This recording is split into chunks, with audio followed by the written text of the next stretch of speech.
মূলত আপনারা কার পদত্যাগ চাচ্ছেন? আমরা সরকারের পদত্যাগ চাই। স্বৈরাচার বুঝেন?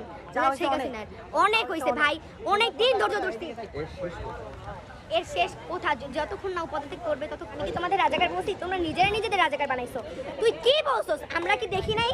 বলছস মুক্তিযোদ্ধার নাতিরা কোটা পাবে নাকি রাজাকারের পাবে না? তো কি রাজাকারের নাতিরা কোটা পাবে? তুই দুইটা বৈষম্য তৈরি করছস, রাজাকার মুক্তিযোদ্ধা।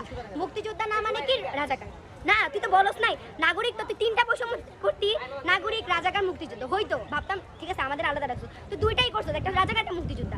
মা কি বলছস? মুক্তিযোদ্ধার নাতিরা কোটা পাবে নাকি রাজাকারের নাতিপুতিরা কোটা পাবে, এটা বলছেন। মূলত আপনারা কার পদত্যাগ চাচ্ছেন?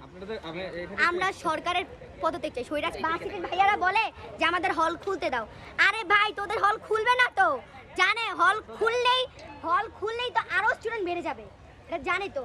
একজন নামও এক থেকেই কিন্তু সংখ্যা শুরু হয়, এক থেকে সংখ্যা শুরু হয়। আমরা সবাই ভয় পেয়ে, সবাই মনে করে যে হয়তো আমি একাই নামতেছি, এটা মনে করে, বুঝছো, যে আমি একাই হয়তো নামতেছি। এর শেষ কোথা? যতক্ষণ না পদত্যাগ করবে ততক্ষণ। কারণ ও যদি পদত্যাগ না করে, আপনারা চিন্তা করেন, ও যদি এটা শেষ চাইতো, যদি শান্তিপূর্ণ চাইতো, শান্তিপূর্ণ কোনো সমাধান চাইতো, তাহলে আমার ভাইদের কেন ধরে নিয়ে কেন মুগ্ধ ভাইয়া কোনো কিছু না করে মারা গেল?